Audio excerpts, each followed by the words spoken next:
Welcome, friends of the Crawford, and I'm delighted to be standing here in Studio 12, Wandesford Quay, and I have two beautiful ladies who welcomed me with a lovely warm smile today, which was essential as the hailstones were hitting me on my way over, on my journey over.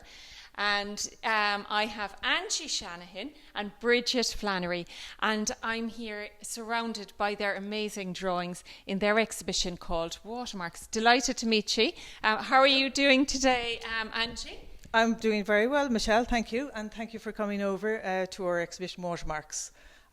Bridget and myself were in college in the Crawford in around, we had a year between us, I think, Bridget, wasn't it? I think it was. And so we've kept in contact all those years since we left the Crawford, and determined to work with each other at some point, and that point is this 2 weeks, which is great. So our influence being water, we're both attracted to the element of water, and during the last 2 years where we found this whole element of water was a very kind of sort of instrumental in the work, and in finding us a very interesting place to be during the difficult last 2 years, as we all know about. I'm delighted that you actually got to work together, because you obviously work very well. The flow through this room, the movement in this room, it's amazing, because even if there isn't the element of water in this room, I can certainly feel the movement. Tell me a little bit about what drew you to water over the time, Bridget, and how did it come through in your artwork? Okay, thank you, Michelle. I'm from Cork City, bred, born and reared, north side, and went to the Crawford. So when I lived in the city, I was always very, very aware of the river and kind of crossing backwards and forwards over the bridges. And I looked back at a very old notebook from, I think, 1979, and I was talking about the bridges being like stitches, that they stitched the streets together over the channels of the river. And now I live in the Midlands, and we're an hour from the front door to the sea. So, but during lockdown, we couldn't do that. So I started walking the river that I live beside now, the River Barrow, and just walking. And then I started thinking about how the rivers are almost like umbilical cords to the sea, and that how they link the land with the coastland. So that was kind of in my thinking, and I only realised that recently, actually, to put words on that. But again, it was that stitching of land and sea and river and riverbank and coastline, and then that space of the riverbank where basically anything can happen on it. Like you're walking along and you can see otters, you can see kingfishers. I saw somebody falling in one day, and then but they were fine. And then I started drawing and I started painting then every day on my walk. Very, very quick little 15-minute paintings. My sketchbook fell in one day to the river as well, but a very nice fisherman, he pulled it out. So that element of water, I think, has always existed. And we were talking about this the other day, that like during the hard lockdowns, that I suppose some people were saying they were stuck at home. I felt it was very nice that I was kind of safe at home, but that the river was the one thing that moved and flowed and changed. And I suppose I really discovered the River Barrow, and then started discovering other rivers nearby us when we expanded a little bit. And then I started swimming in the river because I couldn't go to the sea. And that was great. It is, I think we had such an insular kind of existence, but as you said, the waterways are full of life when you're talking about otters and you're talking about birds.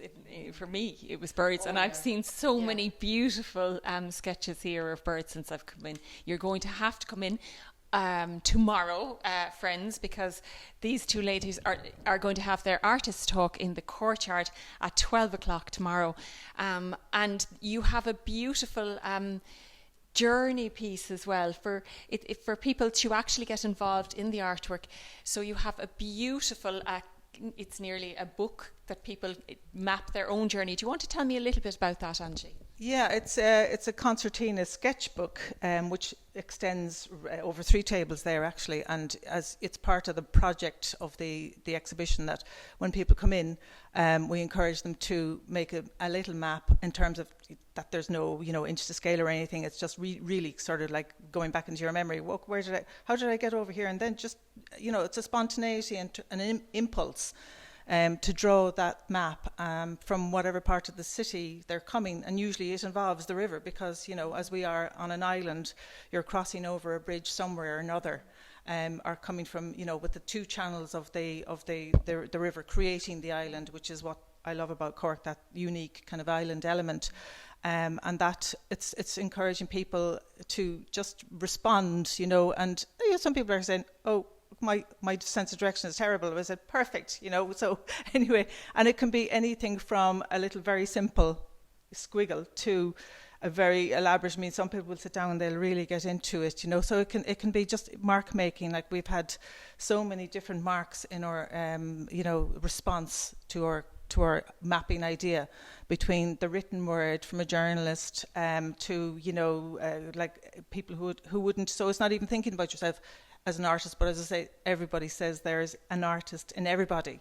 So it's pulling out an element of a response to mark making through thinking about your journey in a mapping form. It's incredible because they are so diverse and they're wonderfully intriguing. You're looking and you're saying, God, I wonder what this person was like, and everybody's viewpoint is so different, and that's what makes it a wonderful collection of works. When you put them all together and you fold them out, they're very, very interesting. And I think exactly, Cork people love our River Lee. And I was recalling as you were speaking a wonderful story that I'm not even going to try and attempt to share, but it was Conal Creedon's version of giving you directions, and it was all about following the river. Yeah. And it being the an lá dernacht and seachtain na Gaeilge, I suppose, as a fierce grá dun Lee in the room, and it's very palpable. I want to thank you both for welcoming the friends into such a beautiful space with such movement and vibrancy, and I want to encourage the friends to come down tomorrow to the courtyard. It's a beautiful space. There is so much to see down here, and the 2 ladies are going to be speaking 12 o'clock tomorrow. So thank you very much, and come in then afterwards and have a look at Waterworks for yourself and map your own journey as to how you got here. So thank you very much. Please do come in and map your journey. Thank you. On Women's International Day as well. Hello to all our international and women out there, so thank you. Brilliant. Thank you. And thank you very much, Bridget. Thank you. It's great. It's great to be home.